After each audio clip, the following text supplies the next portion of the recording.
जरा जरा एक बार मैं तस्वीरें दिखाना चाहता हूं कि जो घटना 11 अगस्त को हुई थी।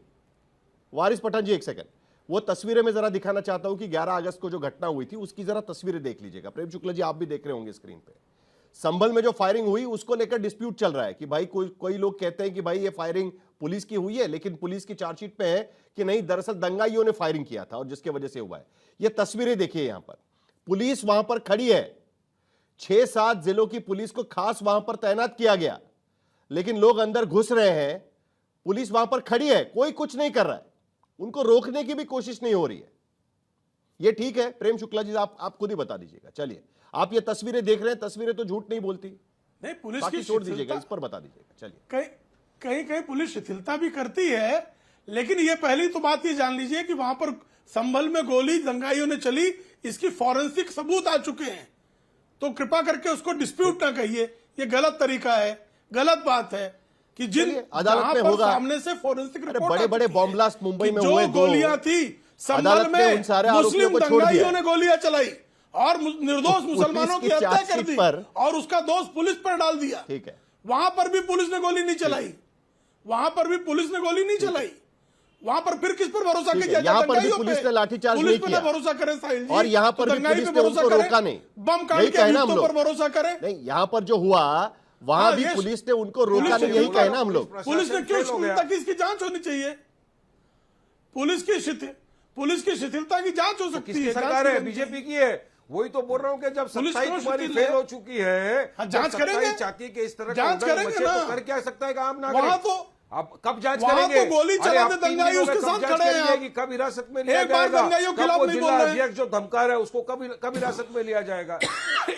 मैं तो दंगाइयों के खिलाफ, एक बार दंगाई के खिलाफ आप बोलने तैयार नहीं है। संभल के मुस्लिम दंगाइयों के खिलाफ आपके मुंह से एक बात नहीं निकल रही है कि किस तरह से मुस्लिमों ने निर्दोषों की हत्या कर दी। अब तक हिरासत में क्यों चलिए, अभी जांच क्या होगी वो तो जरा देखना ही होगा, क्योंकि अब तक जिनके नाम उसमें हैं, वो जिनके नाम है उन्हीं को अभी तक पकड़ा नहीं गया है। मैं जरा प्रोफेसर रागी को इस चर्चा में शामिल करना चाहता हूँ। ठीक है, प्रोफेसर रागी को मैं इस चर्चा में शामिल करना चाहता हूँ। प्रोफेसर रागी, ये कई बार होता है इस तरीके से, संगीत रागी जी, कि आप जिस तरीके की ताकतें अनलीश करते हैं उसके बाद आप उनको रोक नहीं सकते। आप उनको ये नहीं कह सकते कि भाई अभी हो गया, हमें मंदिर मिल गया, हमें अयोध्या में मंदिर मिल गया, अब आगे बढ़ ढूंढिए चीजों को, अभी हमें विकास के रास्ते पर जाना है, अब 2047 की बात करेंगे, अब हम आगे के विजन डॉक्यूमेंट की बात करेंगे। जो नीचे के लोग हैं उन्हें एक तरीके से टूल किट मिल गया है राजनीति करने का, और वो ये सब करने लग जाते हैं, जिसके वजह से आज पूरा कंसंट्रेशन होना चाहिए था कि 2047 में उत्तर प्रदेश का विजन डॉक्यूमेंट क्या होगा। उसके वजह आज फतेहपुर की हिंसा पर चर्चा करनी पड़ रही है। यही दिक्कत होती है ना संगीत रागी जी? साहिल, गांधी से लेकर के विवेकानंद और महर्षि अरविंद, इन सभी ने कहा है कि भारत की आत्मा आध्यात्मिक है, तो विरासत का वैभव और आर्थिक वैभव दोनों को बांट करके हमको देखने की कोशिश नहीं करनी चाहिए। ये जो बार बार कहा जाता है कि पाठशाला हम बना देंगे, विश्वविद्यालय बना देंगे, हमारे मंदिर भी उतने ही इम्पोर्टेंट है हमारे लिए, वो हमारी सभ्यता और संस्कृति के विरासत हैं एक। इसलिए दोनों को हमेशा टकराव की स्थिति में हमको देखने की आवश्यकता नहीं है, दोनों हमारे लिए महत्वपूर्ण है। दूसरी बात मैं जो करना चाहता हूं, कायदे से ऐसा नहीं होना चाहिए था कि जाकर के हम लाठी से प्रदर्शन करें, ये करें, वो करें, हिंसा करें, नहीं होना चाहिए था। लेकिन दूसरा सवाल है, क्या ये रुकेगा? तो मेरा उत्तर जो है वो विश्लेषण के आधार पर है कि चाहे कोई भी कुछ कहता रहे, ये रुकेगा नहीं। एक मिनट रागी जी, एक खबर आ रही है, पुणे की अदालत में राहुल गांधी ने अपनी जान को खतरा बताया हुआ। अदालत में पेशी को लेकर राहुल गांधी ने वहां पर एफिडेविट फाइल किया है। सावरकर को लेकर दरअसल मानहानि का केस चल रहा था, सावरकर मामले में जो बयान उनका था उसको लेकर पेशी होनी थी, लेकिन शिकायतकर्ता को लेकर राहुल गांधी ने आपत्ति जताई है और कहा है कि सुरक्षा को लेकर आशंका है, और शिकायतकर्ता का इतिहास हिंसा से जुड़ा है, राहुल गांधी कह रहे हैं, जिसके वजह से अदालत में आने को लेकर यहां पर उन्होंने कहा है कि मुझे जान माल का नुकसान हो सकता है। तो राहुल गांधी ने पुणे के कोर्ट में जान को खतरा हो सकता है ये कहा है। शिकायतकर्ता गोडसे के वंशज है और वो कह रहे हैं कि दरअसल एसआईआर को लेकर जिस तरीके से वोट चोरी को लेकर वो अभियान चला रहे हैं, ये सब मामले देखते हुए राहुल गांधी कह रहे हैं कि दो नेताओं ने मुझे सीधी धमकी भी दी है। ये भी राहुल गांधी कहने की कोशिश कर रहे हैं। दरअसल ये अर्जी की है उन्होंने पुणे की लोकल अदालत में, जहां पर सावरकर को लेकर उनका जो बयान था, उस बयान के खिलाफ एक शिकायत हुई है और पुणे की अदालत में उनकी पेशी होती है। उसी को लेकर राहुल गांधी ने अर्जी दी है और ये संगीन आरोप भी वहां पर लगाए हैं। संगीत राज, देखिए, राहुल गांधी को कोई खतरा नहीं है और होना भी नहीं चाहिए। लोकतंत्र में हिंसा के लिए कोई जगह नहीं है और खास करके यदि लीडर ऑफ अपोजिशन है तो उनकी सुरक्षा का बिल्कुल सरकार को इंतजाम करना चाहिए। राहुल गांधी डरे हुए इस बात से हैं कि वहां का जो इकोसिस्टम है, लीगल इकोसिस्टम है, वो शायद उतना उनके मन मुफादिक नहीं है जितना दिल्ली में हमेशा होता है कि डांट करके उनको हमेशा छोड़ दिया जाता है। शायद वो इसकी अपेक्षा वहां पुणे की अदालत में नहीं कर रहे होंगे। आते हैं मुद्दे पर। देखिए, 1991 का जो प्लेसेस ऑफ वर्शिप एक्ट है, उसने हिंदुओं के उसके बेसिक अधिकार को छीन लिया। सेक्शन 2, सेक्शन 3, सेक्शन 4, इन तीनों को सुप्रीम कोर्ट में अक्टूबर 2020 से चैलेंज किया गया है। बाकी सारी मुद्दों पर चीजें सुनवाई हो जाती है, इन मुद्दे को किनारे कर दिया जाता है। हिंदू जब भी अपने आध्यात्मिक केंद्रों के बारे में मांग करता है और कहता है कि इन विदर्भी मलक्षों ने इसे तोड़ा है, हमें उस पर अधिकार चाहिए, तो मुस्लिम समाज के द्वारा उसे लटकाने भटकाने की कोशिश की जाती है। देखिए, साइंटिफिक तरीके से काशी में चल रहा था काम, उसे रोकने की कोशिश किसने किया? मुस्लिम समाज ने किया। जो मथुरा के अंदर मंदिर है, उसे सब कोई जानते हैं कि औरंगजेब ने फतवे से तोड़ा, उस पर कानूनी लड़ाई लड़ रहा था, उसको भी रोक दिया गया। भोजशाला के अंदर भगवती सरस्वती का मंदिर को लेकर के सबको तो आप रोक चाहते दिया क्या गया। है? यहाँ पर हर छोटे छोटे मकबरे में जाकर के देखे तो वहां पर लोग इकट्ठा हो जाए और दावा करना शुरू कर दे कि ऐसा ऐसा हुआ है और वहां पर तुरंत जांच कर देनी चाहिए, यही आप चाहते हैं? मेरा कहना है कि प्लेसेस ऑफ वर्शिप एक्ट को आप खत्म कीजिए और हिंदुओं के जो वास्तविक दावे हैं वो शांतिपूर्वक लीगल तरीके से उसे मिलने दीजिए। तब तक तो शांति बनाई जा सकती है ना कि सुप्रीम कोर्ट 5 साल तक सुप्रीम कोर्ट उसकी सुनवाई तो चल रही है ना, 5 साल तक अदालत की प्रक्रिया तक भी नहीं रुकना चाहते। सुनवाई किस चूहे की रफ्तार से सुनवाई चल रही है 5 साल तक। आपको ये संवेदनशील मामला नहीं लग रहा है? बाबरी मस्जिद का ढांचा कैसे टूटा था? क्योंकि अयोध्या में सुप्रीम कोर्ट एक्ट नहीं कर रही थी, लोगों का फ्रस्ट्रेशन वो निकल करके आया था। मैंने फिर कहा, जरा एक मिनट एमएच खान जी, सावरकर के पोते हमारे साथ फोन लाइन पर है और यहां पर राहुल गांधी ने पुणे की अदालत में यह अर्जी दी है और कहा है कि गोडसे के वंशजों ने शिकायत की थी और जिसके चलते यह पूरी घटना हो रही है और शिकायतकर्ता को लेकर भी उन्होंने सवाल उठाए हुए हैं।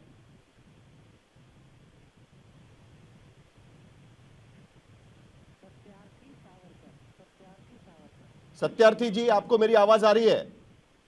जी नमस्कार। हाँ जी। हाँ, तो आज राहुल गांधी ने आरोप न्यायालय में, हाँ, बोलिए। हाँ, राहुल गांधी के माध्यम से उनके जो एडवोकेट है मिलिंद पवार, उन्होंने वो एप्लीकेशन दे दिया है कि उनके जान को पुणे में जो याचिका करता है उनसे खतरा है। मतलब मेरे से उनको खतरा है क्योंकि मैं गोडसे फैमिली का डिसेंडेंट हूँ, सावरकर फैमिली का डिसेंडेंट हूँ और वो कहना चाहते हैं कि वही आइडियोलॉजी बीजेपी की है और भी बहुत सारे मुद्दे उन्होंने लिए। वस्तुतः न्यायालय ने जनवरी महीने में ही इस संपूर्ण केस के दौरान राहुल गांधी को न्यायालय में उपस्थित न होने से मतलब एक ये रिलीफ दिया है। उनको न्यायालय में उपस्थित होने की आवश्यकता नहीं है। वो एप्लीकेशन मिलिंद पवार ने ही दिया था और वो न्यायालय ने मान्य कर लिया है, हमने भी मान्य कर लिया है। उसके ऊपर कोई भी ऑब्जेक्शन हम लोगों ने लिया नहीं है। तो ये जो एप्लीकेशन आज दाखिल किया गया है ये सरासर इररिलेवेंट है और मेरे आइडेंटिटी पे क्वेश्चन मार्क खड़ा करने की कोशिश हो रही है कि वो जोड़ना चाहते हैं गोडसे फैमिली को इसमें। वस्तुतः गोडसे सरनेम से और मेरे पूर्वजों से इस केस का ये रवनीत सिंह बिट्टू का नाम भी उन्होंने अर्जी में डाला हुआ है। ये वाला क्या मामला है? रवनीत सिंह बिट्टू उनका भी नाम दिया हुआ है। तरविंदर सिंह मारवा ने भी उनको धमकी दी थी, राहुल गांधी कह रहे हैं। और आपका इतिहास जो है वो हिंसा से जुड़ा हुआ है, ये भी आरोप है उनका उस अर्जी में। हाँ, ये आरोप बेसलेस है। वो चाहे किसी भी राजनेता का, किसी भी राजनीतिक दल का नाम ले ले, मेरा उससे कोई भी संबंध नहीं है। केस चल रहा है सावरकर जी के मुद्दे पर। केस चल रहा है कि राहुल गांधी ने जो बयान दिया कि सावरकर जी ने एक पुस्तक लिखी थी उसके ऊपर, तो वो जो केस का मुद्दा है और ये जो मुद्दा है, ये दोनों अलग है। ये एप्लीकेशन देने अलग आज चलिए ठीक है, देखते हैं कि अदालत इसको लेकर क्या रुख अपनाता है, क्योंकि अभी उन्होंने अर्जी की है अदालत के सामने, तो उस पर अदालत का रुख क्या होगा वो भी हमें देखना होगा। एमएच खान, इससे पहले आपने सुना संगीत रागी, वो कह रहे हैं कि ये मामला अलग है जो उत्तर प्रदेश में हो रहा है। हिंदुओं के मंदिर के नीचे तो हम मस्जिदों के नीचे अगर कोई शिवलिंग है वो तो हम ढूंढते रहेंगे, उसका और विजन का कोई लेना देना नहीं है, वो अलग अलग चीजें हैं। उत्तर प्रदेश अपने तरीके से विकास करता रहेगा, लेकिन ये भी चलता रहेगा। साहिल जी, मैं सबसे पहले आपको सल्यूट करता हूं। जो हमको बोलना था वो आपने बोल दिया। प्रेम शुक्ला जी उसका जवाब नहीं दे पाए, और संगीत रागी जी जब भी बोलते हैं तो जहर बोलते हैं, इंसानियत की बात करते ही नहीं है। आप बताइए ना, होली, दीपावली, ईद, बकरा ईद जब आता है तब हिंदू मुसलमान। आपने तस्वीर दिखाई फतेहपुर की कि पुलिस खड़ी है, बैरिकेडिंग हुई है, आदमी जा रहा है, पुलिस रोक नहीं रही है, फिर भी हिंदू मुसलमान कर रहे हैं। अरे मैं फतेहपुर की जनता को धन्यवाद देना चाहता हूं कि उन्होंने यहां पर दंगा होने से बचा लिया, वरना दंगा होने में कोई कसर नहीं थी। जब योगी आदित्यनाथ जी खड़े होकर कहेंगे कि बजरंग बली दलित थे, बजरंग बली बैकवर्ड थे और बजरंग बली हमारे हैं, अली तुम्हारे हैं, संविधान की कसम खाने वाला आदमी ये सब बोल सकता है? कोई आज तक विरोध किया उसका? नहीं किया। और यहां तक हो गया कि भारतीय जनता पार्टी का एमएलसी बुक्कल नवाब ने कह दिया कि बजरंग बली मुसलमान थे। अब बताइए, गजब हो रहा है साहब यह भारतीय जनता पार्टी में। आपने सारे लोगों का नाम पढ़ के सुनाया, कोई एक मुसलमान का नाम उसमें नहीं है, और इनको बचाने की कोशिश प्रेम शुक्ला जी और रागी जी लगातार कर रहे हैं। अरे क्यों कर रहे हो भाई? यहाँ संविधान सबको जीने का, खाने का, पीने का, रहने का हक देता है। क्यों नहीं आप कहते कि हाँ इस पर क्यों नाम बदल दिया आपने? विधानसभा में खड़े होकर जब आप कहते हो कि ये गोमती नगर की घटना में एक महिला को छेड़ा जाता है, तो योगी आदित्यनाथ जी कहते हैं कि एक यादव एक मुसलमान था। यहां पर नाम लेने में क्यों रोका आपने? क्यों आपने कहा? और एसपी को जब धमका रहा है तो उस पर एफआईआर क्यों नहीं हो रही है? एसपी के ऊपर एफआईआर होनी चाहिए कि वो उसको क्यों नहीं। संगीत रागी, देखिए सारा खेल विजन में 2027 का कानून व्यवस्था भी बहुत इंपॉर्टेंट होती है। आपको तो पता है, आपको पता है रागी जी, कानून व्यवस्था भी बहुत इंपॉर्टेंट होती है। कोई स्टेट कानून व्यवस्था कैसे हैंडल करता है वो भी देखना होता है। साहिल जी सुनिए, साहिल जी सुनिए, साहिल जी सुनिए। सागर, एक हफ्ता पहले से कह साहिल, दिया था इन लोगों ने साहिल, हम वहां जाके पूजा अर्चना करेंगे, फिर क्यों नहीं रोका गया? फिर क्यों नहीं रोका गया भाई? क्यों नहीं पुलिस तब आई?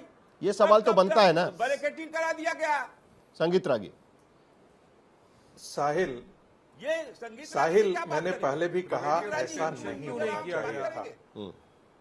ये नहीं कोई ये संगीत बोलिए संगीत रागी बोलिए। साहिल जी, मैंने पहले भी कहा, संविधान के ऊपर कभी बात मैंने पहले भी कहा था साहिल जी कि ऐसा नहीं होना चाहिए था। लेकिन जिस प्रकार से भारत का मुस्लिम समाज आक्रांताओं के कुकृत्य के साथ खड़ा होता है और हिंदुओं को उनका जो लेजिटिमेट राइट बनता था इस देश में विभाजन के पश्चात, उसको भी जिस प्रकार से डिनाई किया जा रहा है, तो ये सवाल, ये चीजें एक संगठन तक सीमित नहीं रह जाती है। ये हिंदू समाज ने तो 3 मंदिर ही मांगे थे, लेकिन मुसलमानों के समाज ने वो 3 देने के लिए नहीं जोड़ा, सर ये 3 सही मंदिर के आगे बढ़ से नहीं चुका है। जोड़ा। जो रोज सुबह शाम आपको 5 हर बार जिले नमाज में करके कोई मकबरा, 5 बार दरगाह, नमाज करते वो हुए भी बोलते ढूंढकर हैं वहां पर कि ढूंढने की हमारे कोशिश हो अल्लाह रही है कि यहाँ पर के सिवा मंदिर और था कोई कि नहीं पूजा के था। लायक ही नहीं है। आपके लोगों ने वो घृणा नहीं राष्ट्रीय फैलाते स्वयंसेवक हैं। संघ उनको वो कहने की घृणित कोशिश बात कर रहा है कि नहीं ये मत वो करिए, घृणा पे नहीं फैलाते। फिर ये क्यों हो रहा है? जाके वहां दंगा भड़काने की बात करिए और नहीं हिंदू मुसलमान नहीं कोई करता है। देखिए चलिए ठीक है। साहिल हिंदू भी सही है। साहिल जरा उनको रोकिए तब मैं बोलूंगा। चलिए जल्दी से, मेरा समय खत्म हो रहा है। साहिल- संगीत रागी जी 10 सेकंड है आपके पास, खत्म करिए। चलिए साहिल राष्ट्रीय स्वयंसेवक संघ तो 2008 से ही ये प्रयास कर रहा है। क्या मुसलमानों की आक्रामकता बंद हो गई है? सरतन से जुदा होने के नारे क्या खत्म हो गए हैं? गली मोहल्लों में लव जिहाद खत्म हो गया है? फतेहपुर में कौन गया था बताइए जरा। मुसलमानों का हमारे दीन के अतिरिक्त और कोई एग्जिस्ट करने का अधिकार नहीं है। इस मानसिकता से मुस्लिम समाज बाहर निकल आया है क्या? नहीं निकल आया है। वारिस पठान। इसलिए उसकी प्रतिक्रिया हिंदू समाज के अंदर तो होगी। करते हैं ऐसे लोगों को नहीं बैठाना चाहिए। वारिस पठान, जो भारत के देश क्या आपको लगता है कि कार्रवाई हो पाएगी? 10 सेकंड है आपके पास, क्या आपको लगता है कार्रवाई हो पाएगी? जल्दी से। मुल्ला बोलता रहूं क्या? देखो साहिल, संसद से पास हुआ प्लेसेस ऑफ वर्शिप एक्ट 1991 को ये लोग नहीं मानते हैं। सुप्रीम कोर्ट के under matter sub judice as a Places of Worship Act का उसको नहीं मान रहे। यहाँ के भड़काऊ भाषण दिए जा रहे हैं संगीत रागी द्वारा कि हिंदू ये हो गया है। उम्मीद यही है कि कानून का शासन फॉलो किया जाएगा उत्तर प्रदेश के भीतर, क्योंकि आज अगर चर्चा इस बात की चल रही है कि 2047 में उत्तर प्रदेश कैसे दिखेगा, किस तरीके से आगे बढ़ेगा, तो उसमें कानून व्यवस्था का भी बहुत बड़ा हाथ होता है। क्या कानून व्यवस्था को पालन किया जाएगा, संविधान का पालन किया जाएगा, इन सारे मुद्दों पर नजर रखना जरूरी होगा।